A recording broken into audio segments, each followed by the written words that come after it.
Ready Check Radio.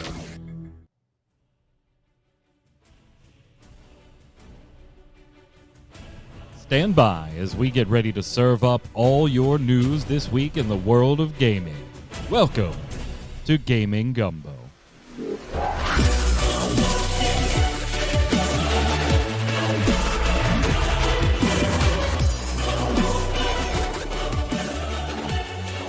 Hello, Internet, and welcome to Gaming Gumbo, our weekly gaming wrap-up show here on Ready Check Radio. It's Saturday at 7 p.m. Eastern. That means it's time for the show. We've got chat ready with us. Yes, it's almost 10 feet of rain. Almost 10 feet of rain when you talk about 3 meters. Yes. See what you miss when you're not in chat. If you're watching on YouTube or on ReadyCheckRadio.com, much appreciated. Thank you so much. While you're there, consider giving us a like and a subscription, and go ahead and put a comment in there. Feed the algorithms. And if you need other places to help follow and support, the website in the upper right-hand corner has all the socials, including all of the audio formats that you could take us on the go, whether that's Audible, Amazon Music, iTunes, Spotify, whatever you want. Yes, 3 meters is an awful lot of rain, isn't it, Mr. Winter? It is. It would be, I haven't quite seen that much snow in my life. Maybe about 1.5 meters is the most snow I've seen on the ground at one time. Wow, we've had some bad blizzards here over the years growing up, and I think I've seen maybe like 2 feet. I don't think I'm at a full meter yet. Halloween 1991, we had 40 inches of snow. I remember that. Where were? Oh, that's when you were up in Minnesota. Yeah. Obviously, Yeah, not yeah. here. No. Yeah, I mean they get bad where we're at. You know, Jason and I are just a few hours apart now on the east coast of the United States. Here they get bad, but yes, we've had like maybe 3 feet, maybe at one point. So not quite that meter mark. What about you, Yad? How much snow you get? Down here, maybe an inch, but I'm like freezing my ball skins off down here right now at 30 degrees in Georgia. Why is it 30 degrees in Georgia? The only snow you see in Atlanta is in the nightclubs, if you know what I mean. Right. No, that's rain. Get it? Anyway, so yeah, what Mother Nature playing the Powerball up here. You know, yesterday was 60, the day before was 41, the day before was 23, and then this morning 5 inches of snow. You've seen 8 feet of snow. Well, yeah, Ninja, I guess in the winter, all that rain in England, those meters and meters of rain become just meters and meters in snow. Oh, you were in Canada. Well, Canada used to be part of England, yeah. So there you go. Like Canada's all snow. Like I don't think there's land under there. Canada's like England Junior. I used to live in Michigan, so I did see some of that heavy snow when I was going to college. Yeah, they just build on the snow. It's solid. There's no ground. It's all snow all the way down. It's solid. There's ocean, ice, snow, Canada, right on the top. they just put some buildings right on the top. I'm sure that's how it works, right? I'm sure that's how it works. All right, gents, we got a lot to cover today, including the State of Play, which was perhaps the biggest gaming news of this week. Sony's State of Play. Going into it, we obviously talked a little bit about this on the Relic Grind, our Final Fantasy Square Enix 14, Final Fantasy 14 Square Enix podcast on Thursday night. We covered some of this. We were under rumors that Final Fantasy 16 would make some type of showing there. Oh my God! Every single show. Yeah. It's going to be 16. It's going to be 16. No, it's not. No, see, this one had a little better chance than anything because Yoshi P had already hinted that around this time into spring we would see a little something because they wanted to show something a few months ago but couldn't get to it during, what was it, Tokyo Game Show, I think. And so we thought, okay, maybe. And Sony's focus on this was like their worldwide partners. You know, that was who they were showing off. So it was like, okay, Final Fantasy 14 here makes a little sense. Or 16 here makes a little sense. But apparently, no, we're going to have to wait until either, I guess at this point, it's going to be either Square Enix's Summer Showcase or E3. Like you know, those are the Nobody two. Nobody cares about E3 anymore. It's going to be the Summer Showcase. Right. Well, it's not E3 itself. Everyone's going to have their own show in mid-June or whatever. Right. Before we get started with the Sony State of Play, though, We talked, Jason, you weren't there. You were spectating. We talked about the Always Online podcast on MMO Bomb yesterday. Go watch it. It's up. You can get that on iTunes and Spotify as well. We spent a lot of time like reminiscing about our favorite MMORPGs. So I did want to bring just a quick question here, Jason. What's your favorite game of all time? Like, and I'm not saying, hey, you got to play one game for the rest of your... No.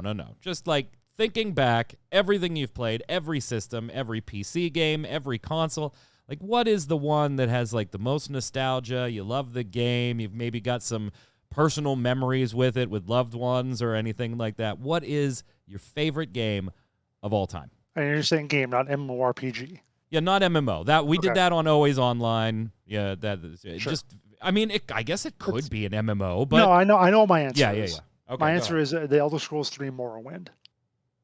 Oh, why did you? 'Cause- Was it Xbox that you played it on? No, on or the did PC. you play well, PC? Specifically on the PC, because so the way it worked is in like around mid 2002 when I was watching Toonami on Cartoon Network. Remember that? Wow, Toonami. They had an ad for that. Like it was like a little review they had with a little. I remember the little astronaut guy used to be voiced by Steve Blum, and he would like talk about games and had the. Yeah, they did that. They covered that in there. They talked about how you go anywhere, be anyone, do anything. And I thought, wow, that sounds really cool.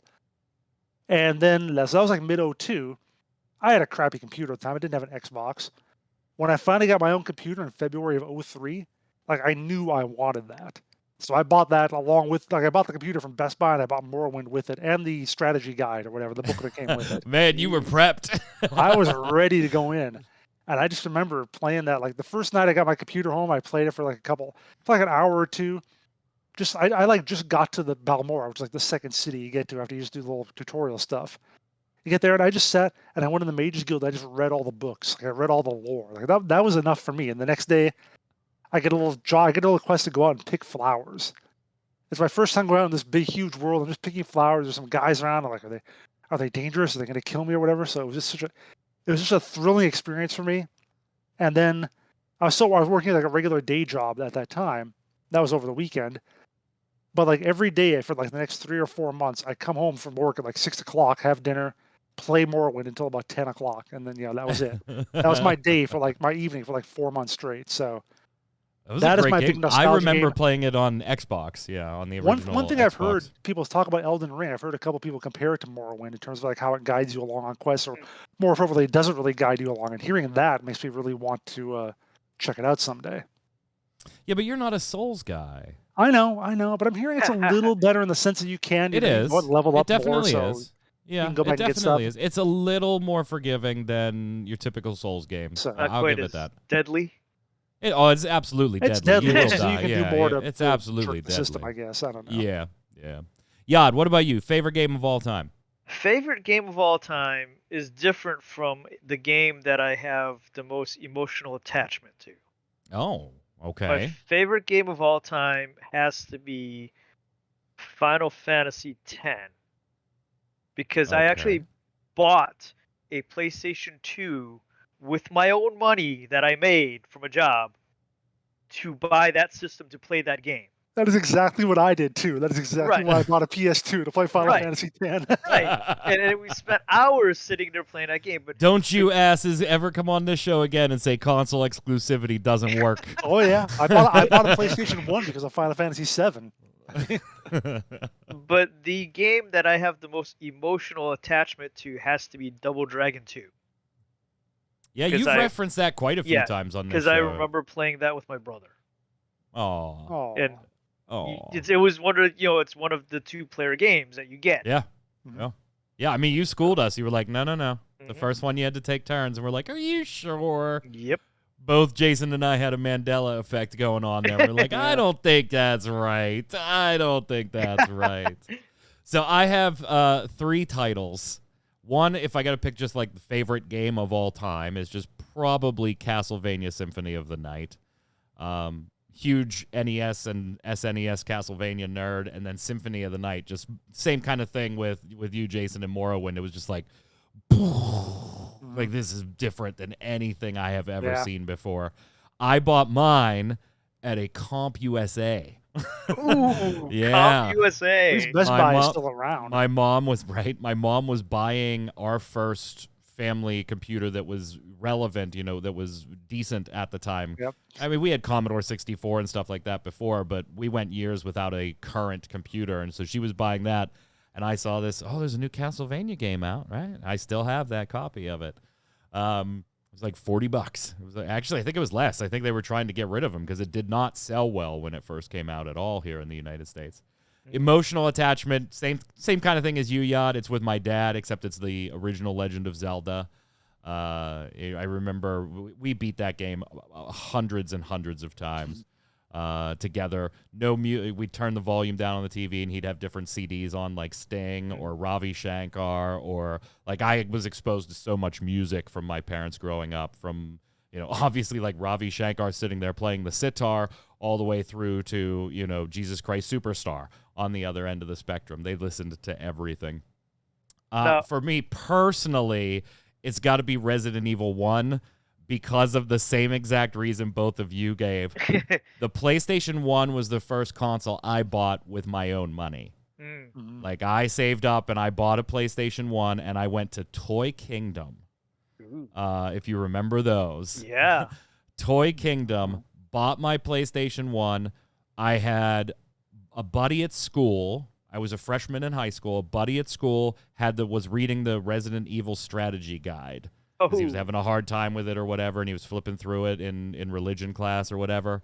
And so I'm looking at it, and I'm like, what are you talking about? Like, I had the NES and the Super Nintendo, and I'm looking at this. I'm like, what is this? That's not a game. That's a movie. And so it was amazing back then. Yeah, it was. And that was the game I bought, and I went home, and I played it, and my dad was pissed. My dad was pissed. Really?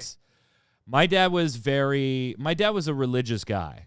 Okay, and so when he saw all the blood and gore, he was like, no, this should not be a thing in video games. I also learned a valuable lesson that day. Never show your dad those kind of games again. Right, yeah, that too. The Toy Kingdom employees suck because nobody sold me a memory card. And that is not even a thing I would have thought to ask for. It wasn't a thing ever. So speaking of that is another strong memory I have of gaming, is playing Silent Hill, the original, for the very first time. Because we also did not have a memory card. I was in college, and we were living in this shitty rental house. Because the college I went to didn't have on-campus lodging. So we had to rent off-campus. And it was this shitty, run-down house behind a strip club. So what was the condition of the house? I don't know if you've told us. The floors did not reach the walls. The condition of the house. Oh, so it was a shitty house. Oh, yes. Okay. Yes. Okay. Like the floor. Now I'm with you. There was a literal gap in between where the walls and the floors were that you could see down into the basement. And I was playing Silent Hill at night in this house with no memory card. That's awesome. That's kind of awesome. Yeah. I used to be able to get up to the snake and beat the snake boss the first time and get beyond that without any problems because I had played it like that. So anyway, finally I get a memory card so we can progress on this, right?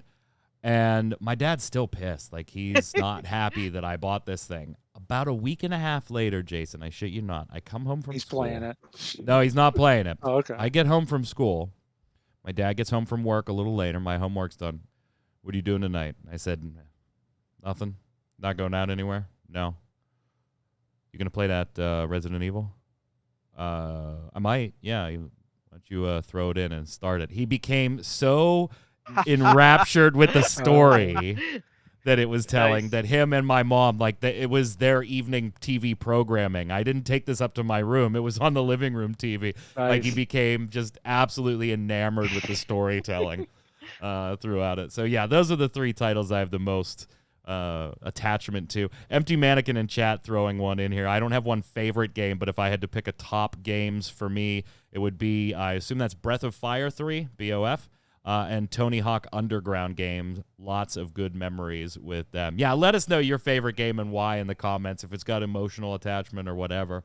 Let's head on into State of Play.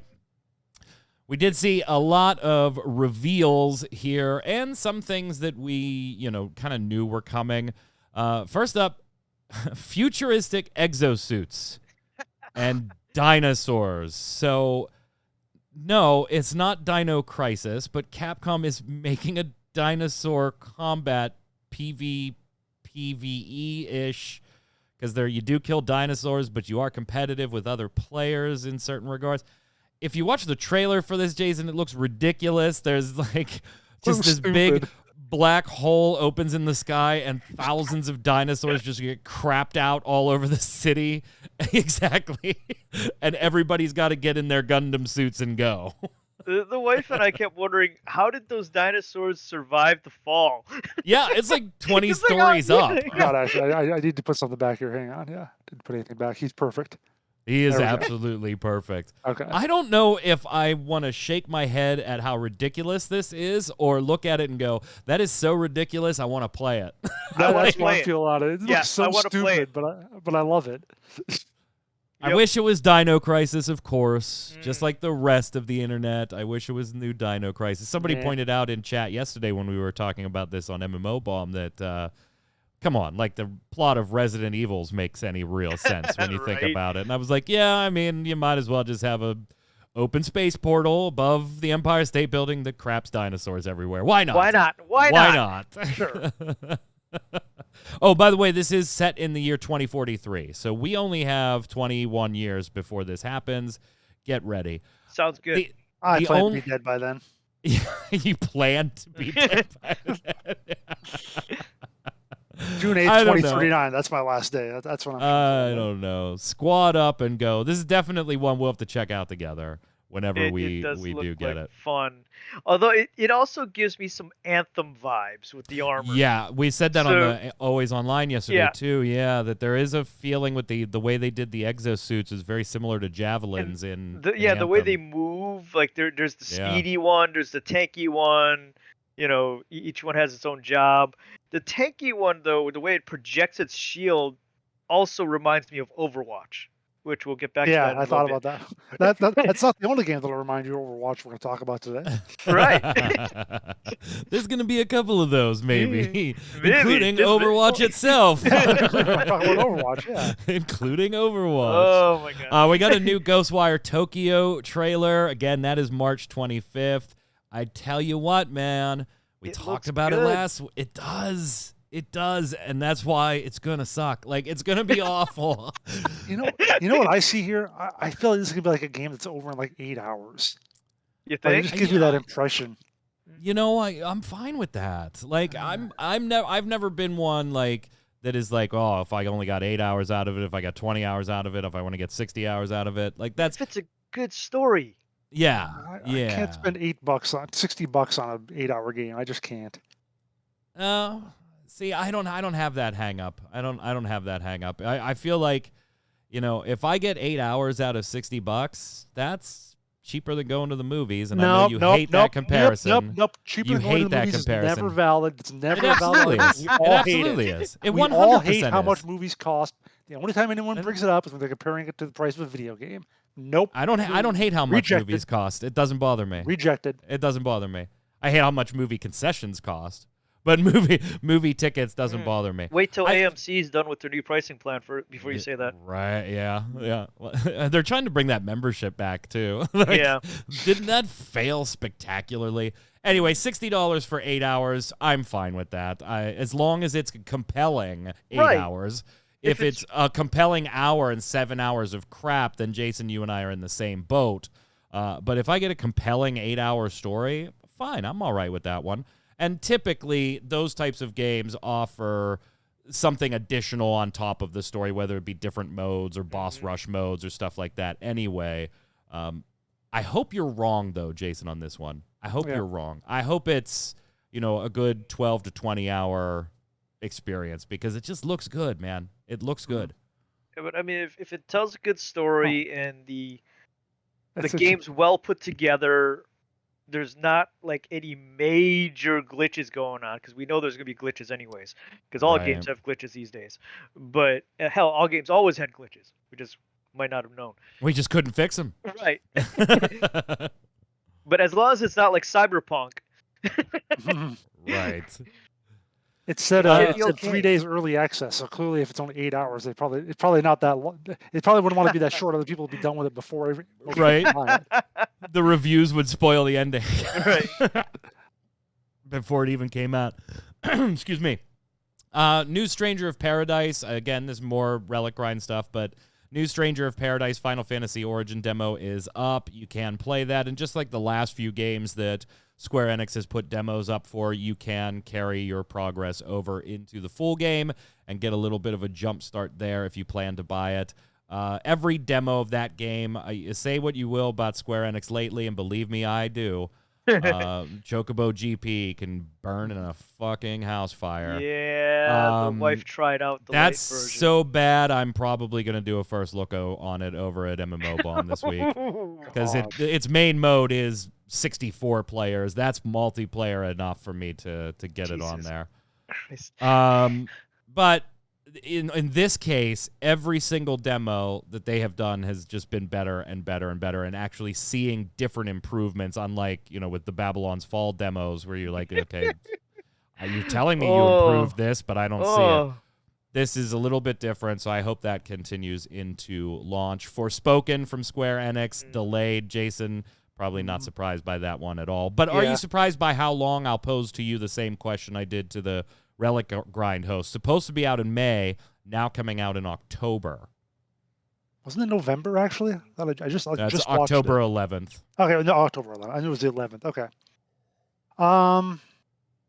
Not really. I mean, this, again, if we're talking Cyberpunk, this is about online with the kind of delays it had. Like, it was first, 2 months and then 6 months or something like that. So an extra 6 months doesn't really surprise me, I guess. Yeah.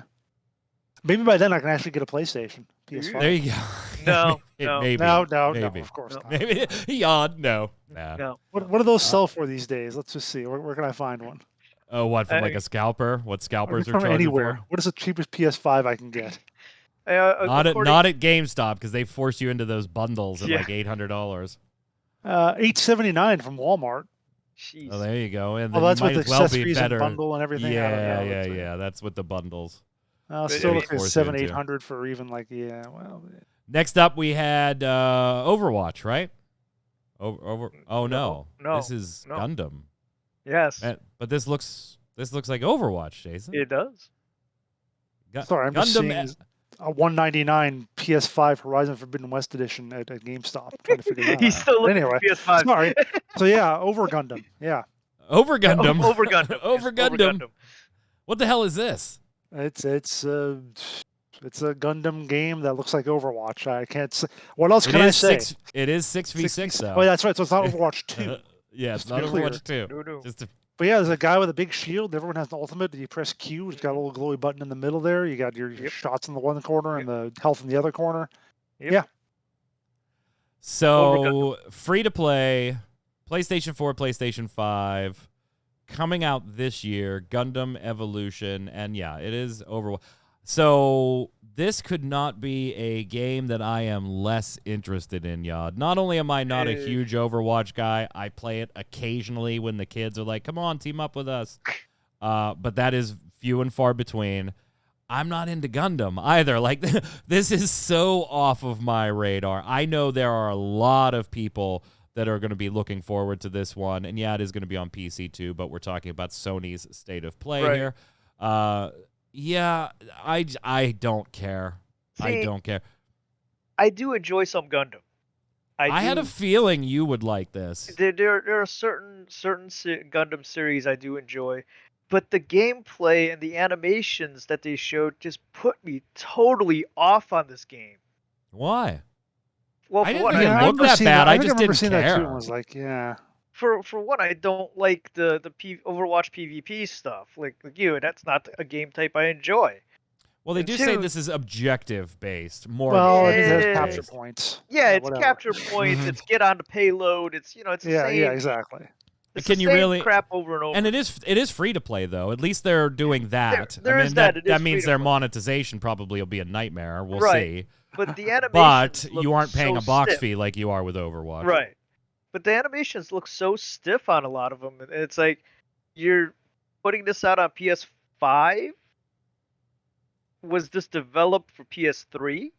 I mean, it does look like they have 12 polygons per character too. Right. That's what I'm saying. It's like this is either a really rush hatchet job on decoding, or you've been developing for 2 platforms ago. Yeah, but you still want this game, don't you? No. Yes, you No, he do. doesn't. He doesn't even like PvP stuff. Yeah, I don't don't blame do him. PvP. He just wants to see the Gundams. Nope. Nope. I can watch No. them on TV. And Jason, this can't be for you either because you're just gonna go play Overwatch. Like, I mean, it's like this is a very, very niche audience. Yeah. Luckily, it's way Gundam's niche. niche audience is pretty big, so maybe it'll capitalize on being Gundam more than anything else. There's also that Gundam Dynasty Warriors like game where you're, hacking through all wave after wave of other robots, and that appeals to me more than this does. I'll tell you right now, though, the way they could piss all their fans off, and they'll probably do it, is locking certain Gundams behind payment walls in their free-to-play game. Yeah, like very particular Gundams. Yep. Teenage Mutant Ninja Turtles, the Cowabunga Collection. This kind of came out of nowhere, but I was grinning like an idiot watching this. I'm not going to lie here. 13 arcade and console classics in the Ninja Turtles series coming in one sweet bundle, the Cowabunga Collection. We got Tournament Fighters, the Manhattan Project, Teenage Mutant Ninja Turtles 2, the arcade game. Like, yeah, there's a lot in there. This is a multi-company partnership because of who owns rights, right? You got like Nickelodeon, you got Digital Eclipse. Like, the rights are all over the place. But they have come together and are going to put this all together in a sweet bundle. I don't mind saying, Jason, this is a day one for me. I sunk so many hours with buddies in the arcade game, Turtles 2, the arcade game, Tournament Fighter as well. And then some of the, yes. Yeah, absolutely. I love it. I love it. You get more than 8 hours out of this. Oh, yeah. I'm pretty sure. I mean, you can just do that in one day with your 63 hours in a day. So, Right. Yeah, I mean, the thing is, all the fighting games mean nothing to me. All I want is the side-scrolling beat-em-ups. So it's like you could just cut those out entirely, and I'd be okay. So I don't know. I can't wait. See, all the Ninja Turtle games also have a very, very strong emotional memory for me as well. Oh, yeah? Yeah, because the first Ninja Turtle game, we got... You're talking about the NES one? The first one? Yeah, the very first. Because Yod also grew up in a sewer. Yeah, well, yes. Obviously. What was the condition of that house you played Silent Hill in? That was college. That wasn't my formative years as a young child. My roommate was a rat, and the other guys always ordered pizza. I don't understand it. I mean, there was a lot of pizza eaten at that time. This dude kept coming around with a metal mask. I don't know what's going on. But my brother and I did play the first two a lot. And the first one, we had this problem where we kept trying to jump over this little spot. Yeah, you walk over it, buddy. Yeah, you're supposed to walk over it. Walk over it. Took us years to figure that out. You and the rest of the world, brother. Mm-hmm. You and the rest of the world. And the Ninja Turtles arcade game, Turtles in Time, is actually Turtles 2. Turtles 2, yeah. Home version. Yep. So that's the one that they're putting in here. They're the Teenage Mutant Ninja Turtles 2, the arcade game. Right, which was ported into NES, I think it was. And we've lost him. NES. And he's back, maybe? He's back. What? Huh? What happened? Yeah, no, you roboted and froze for a little bit there. Shoot. No, you're good. Then right. we got this one. This this fun stuff. Gigabash. What a dumb name. But you want to be a big monster and go smack around other big monsters in the city? Yeah, that's what you got. PS4, PS5 as well later this year. I'm going to read you something from here. It's colorful characters. We drew inspiration from classic characters such as Godzilla, Megazord, and Ultraman. No shit. Yeah, I couldn't tell. I couldn't tell that was. It was like why? And I get this is a more indie studio, and that's fine. So money is certainly, more of a factor for them than, like an EA or anything like that. But if you're going to make this game, and it'll probably be okay, for what it is, at least they're showing gameplay, so that's heartening, right?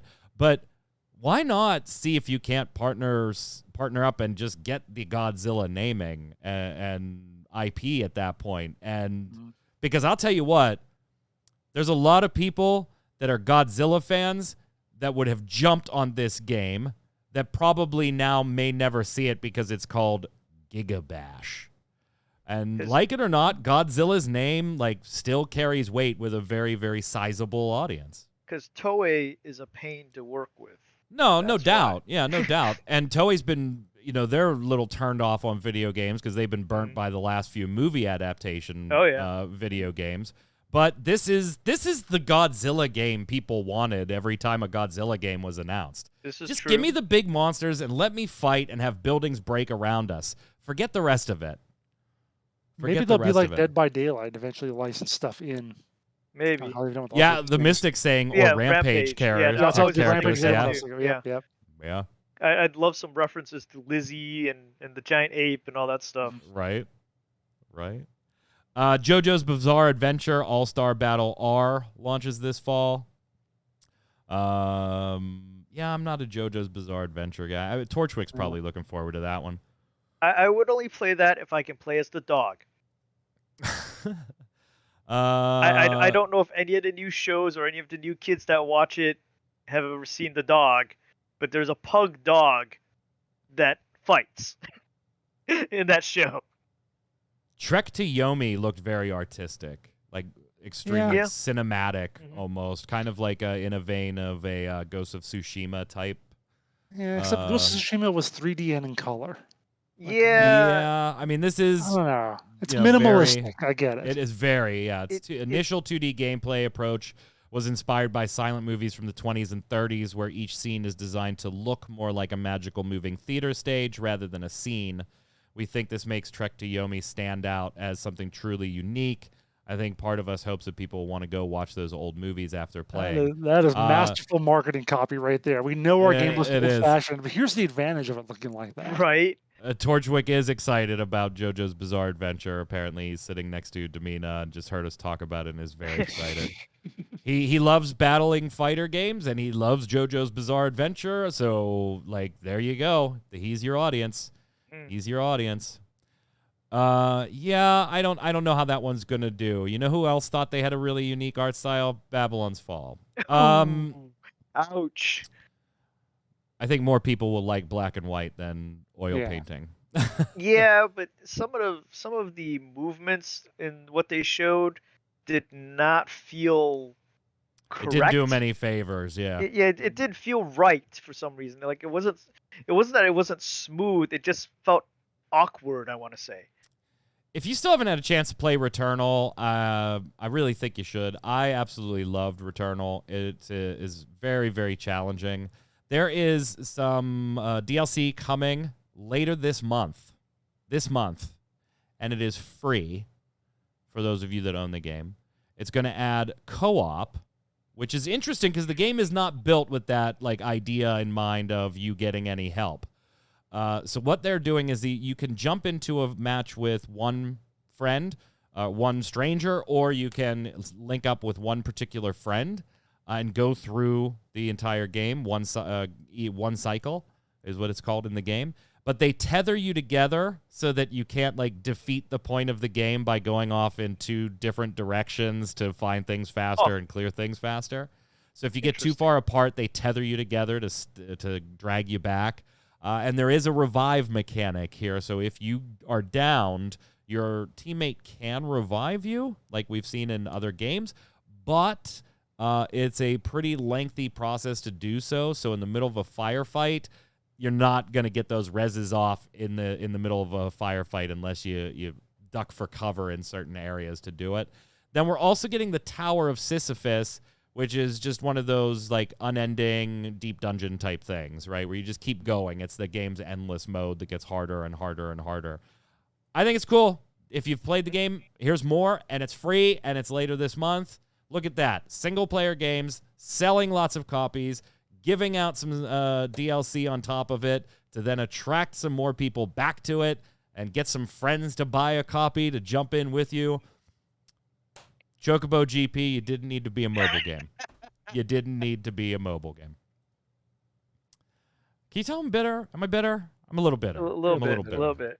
And then Square Enix, we won't talk a ton about these, but the Diofield Chronicle and Valkyrie Elysium were both announced. Elysium will be on PS4 and 5 in 2022. I'll just give you guys a chance. Jason, did you particularly find either of these titles to be something you'd be interested in? One seeming more like a Fire Emblem Three Houses type game, and then the other one continuing in the Valkyrie profile vein or IP of games.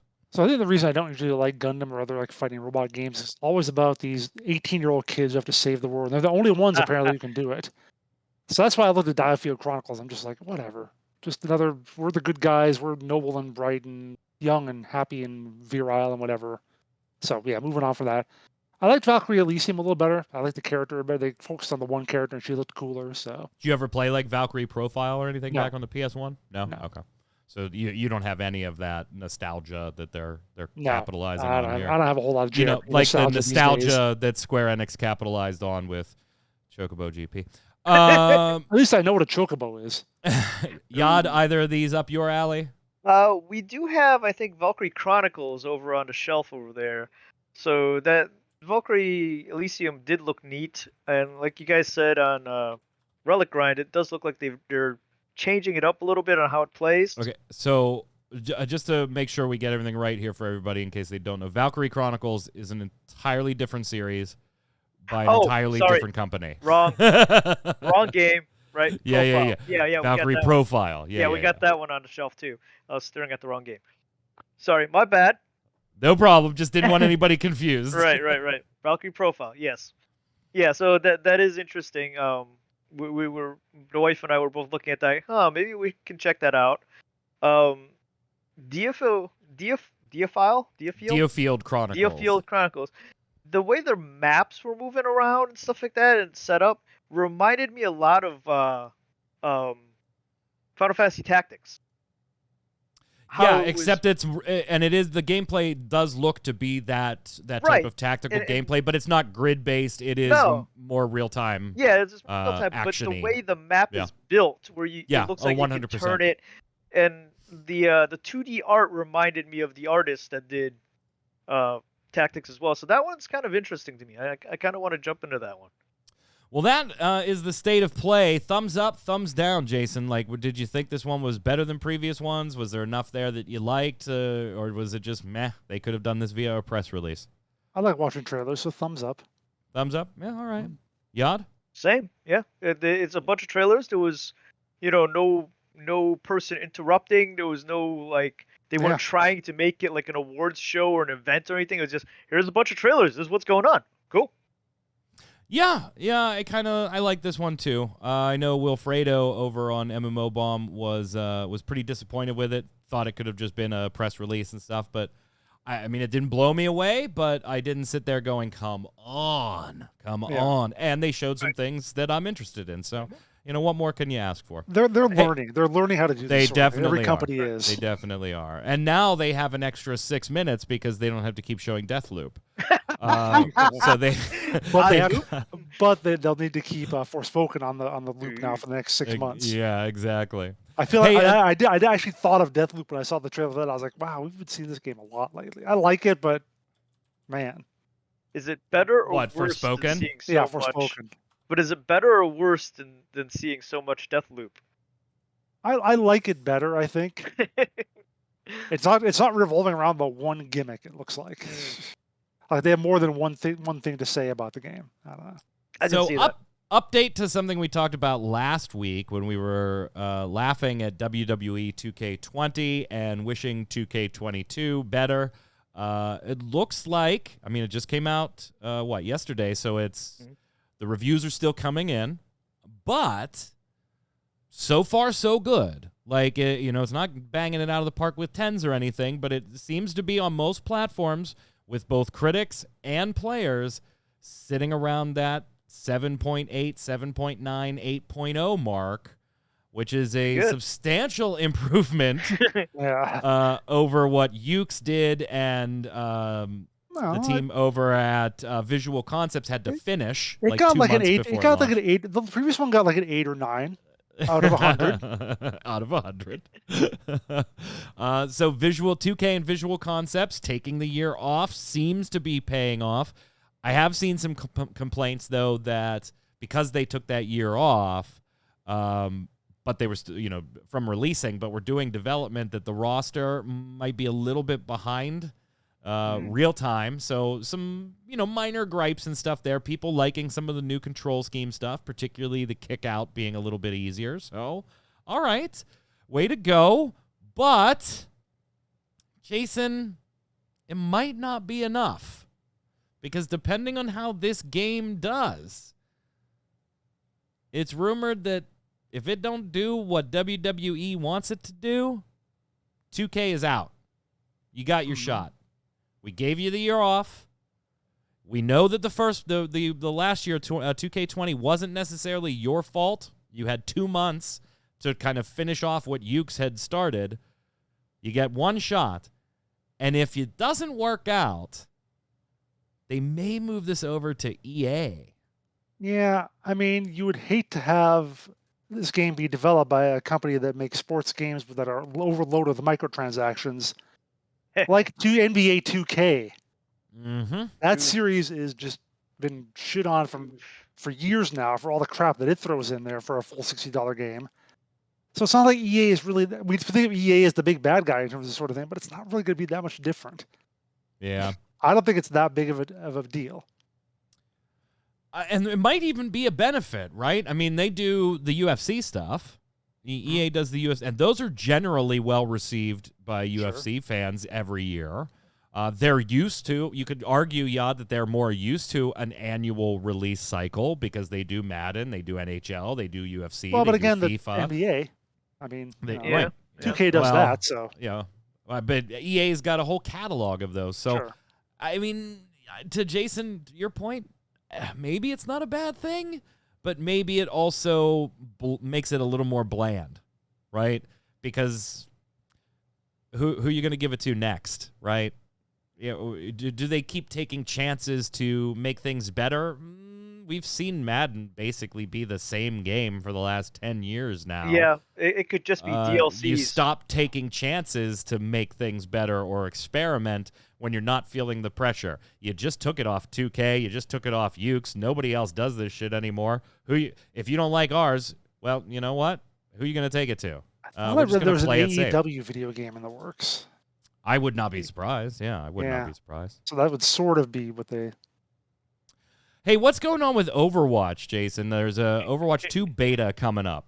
Yeah, you can sign up right now on the Overwatch site. That comes up. So I could go check out that new PvE stuff that wasn't in the first one that I really wanted to be there. Well, that's cool. It's an Overwatch 2 PvP beta. Because... Wait. Yeah. But I thought the big thing was the PvE. Yeah, we got to make sure shit works first, though, for the Overwatch League. Oh, that's right. That's coming up. That starts up in a couple months, and the league, they just announced a schedule just yesterday, in fact. So, yeah, they're moving forward on this. They're trying to get it actually put it in a position that's actually going to be playable by the time that the league starts up in 2 months, and hopefully without too many bugs or too many disasters or whatever. So. Hey, what was I didn't really catch the whole thing there. What was everybody getting all pissed off at Blizz for with that announcement? Was it just that they hadn't heard anything in forever and they didn't like and then all of a sudden a beta, or they didn't like the idea that PvP and PvE were being split for the beta? Like, what was all the backlash against the communication? Probably that they hadn't been for a while, and also that it was difficult to get into the beta for the first few hours. Try to get into the site to actually sign up for. So there was a lot of, people are, if I can't get it instant, I'm not going to get in, so I got to have it now. So. Well, I mean, I saw tweeted apologies for their communication, and I was like, where did that come from? Well, that was from the guy, because it had been probably it was around, I think, the middle part of the last season was the last time we heard anything about Overwatch 2.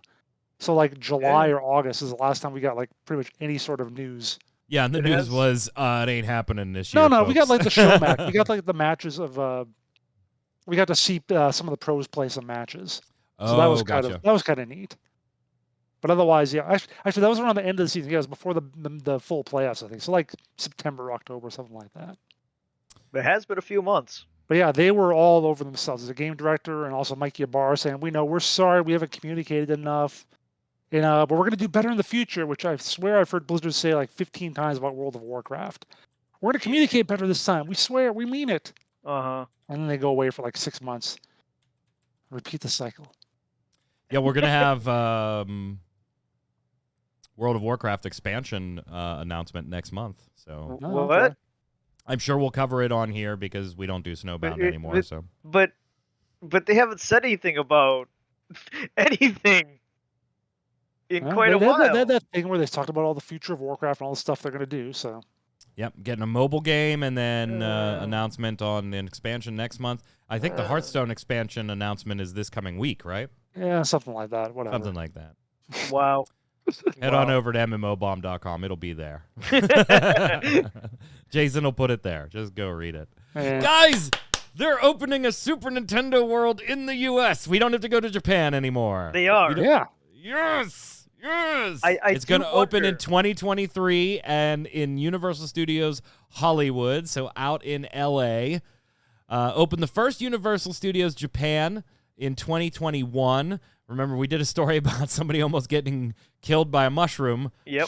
falling off of one of the buildings / Yep. rides.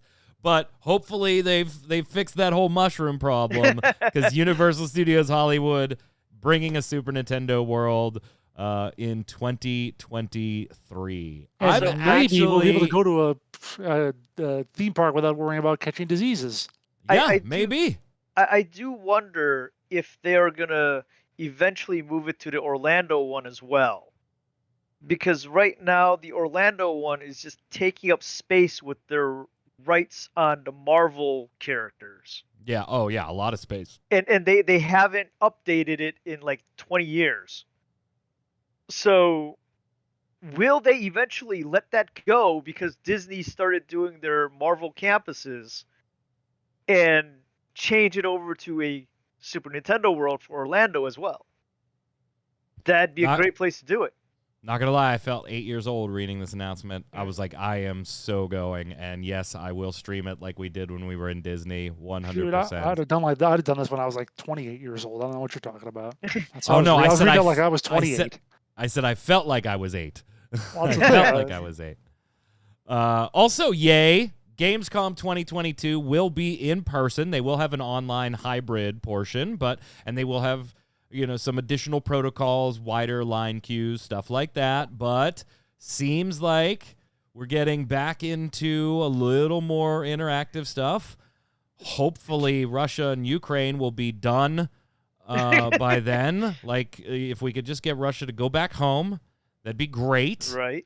Germany, a little bit close. Not right on the border, but a little bit close to the action there. So let's hope that this stuff finishes here soon and everybody in Ukraine is safe, obviously. Go ahead, Actually, Jason. Speak of conventions and getting back to them, check out that tweet I just posted. PAX East requires full COVID-19 vaccination to attend the show. If you need help figuring out the best time to get a vax for PAX, nice hashtag, here's a Nice. cheat sheet, and then they tell you get your first one by March 10th, second So, one yeah. by the 17th, and then the last one by April 7th. So COVID-19 vax required to attend the show.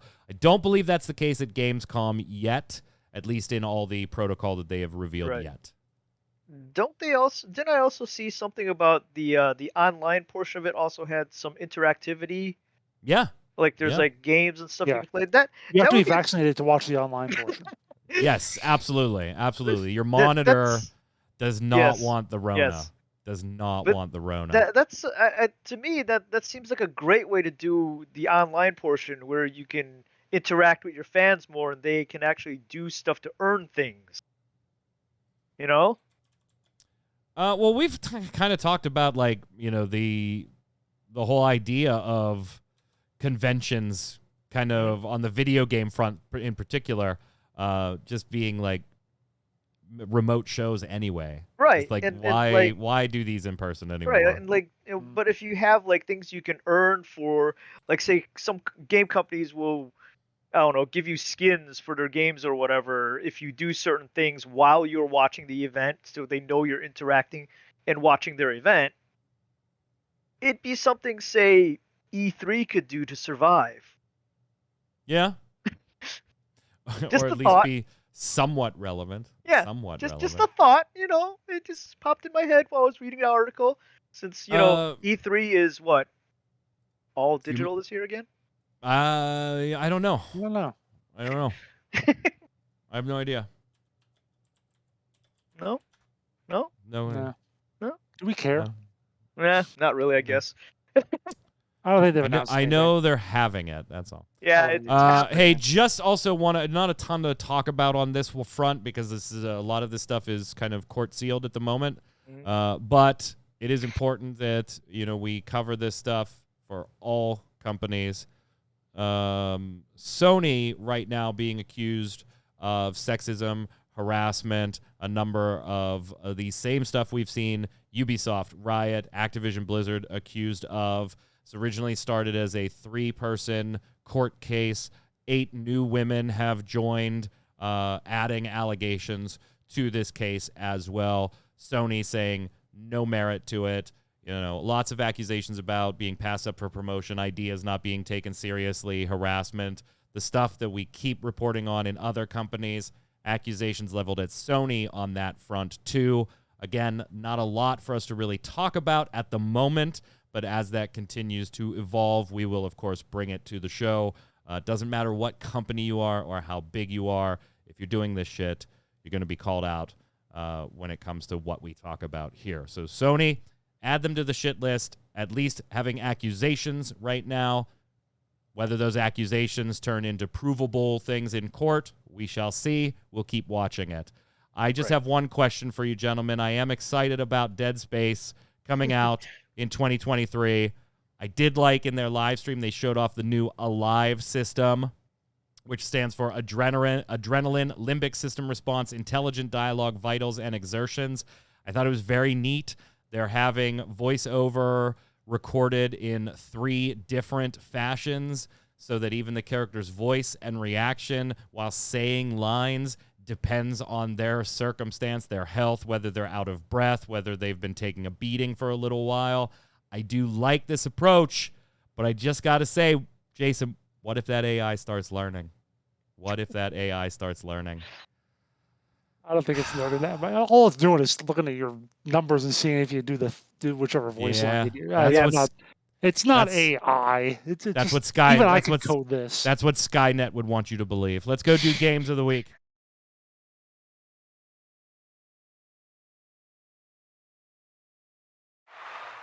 Games of the Week is the way we end every episode of Gaming Gumbo here on Saturdays. It's where each of the 3 of us recommends a game for you to check out.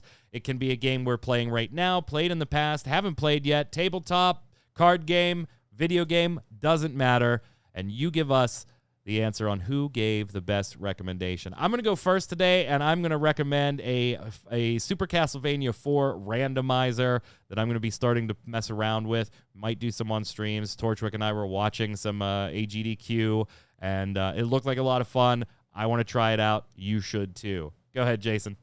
Well, since you got me going on the nostalgia trip earlier today, I'm going to go with Elder Scrolls 3 Morrowind, which, like I said, still my favorite game from all time. And I forgot to mention, too, just the soundtrack, too, which I still listen to occasionally. I'll find, like, the soundtrack on YouTube or something like that. I just listen to that randomly throughout the day. Just loving the music from that.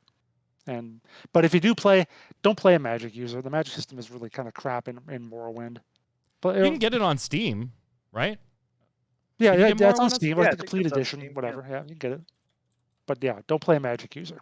No. What do you got, Yod? I found a game on Game Pass called Mighty Goose, where you play what looks like a goose in cybernetic or armored gear. He goes into tanks, he goes into fighters, and it's a side-scrolling shoot-'em-up. So I'm guessing peace is never an option. No. Never. Not with the goose. Ever. I know my daughter and my wife saw on Game Pass Paparazzi. And they Yeah, wanna I saw play that it. too, That yeah. looks like Yeah. they were taking pictures of dogs or something. I don't know. Yeah. I don't know. Chat, don't go anywhere right after the show today. We've got Torchwick back at it. How are you, sir? I'm doing good. How are you? Sit up. You falling out of your shot a little bit there. There we go. There we go. What are you playing? You took last week off? Yeah, we're still in Majora's Mask though. Believe it or not, I don't play the games when I'm not streaming them. I feel that'd be rude. So yeah, we didn't. Even though I took last week off, we're still playing Majora's Mask. Can you beat it today, or are you still too far away? I probably could beat it today, but I do want to do some of the side quests, so I'm probably not going to beat it today. All right. Well, chat, give us a few minutes after the show here to switch everything over. Torchwick will be live with Zelda Majora's Mask. Will, of course, be live next Thursday with the Relic Grind at 7 p.m. and next Saturday at 7 p.m. here for Gaming Gumbo, our weekly gaming wrap-up show. Until then, Yod, where can everybody find you? Yada Artworks on Twitter, Yada Artworks on Facebook, and right here on Gaming Gumbo. Jason. You can find me on Twitter at WinterInformal and streaming at twitch.tv/JasonWinter. I'm Mike Byrne. You can follow me right there at MagicMan1, but more importantly, follow at RC Radio, RAIDEO, so we'll tweet at you every time we go live with a podcast or volunteer streamer. Until next time, stay safe. See you on the servers.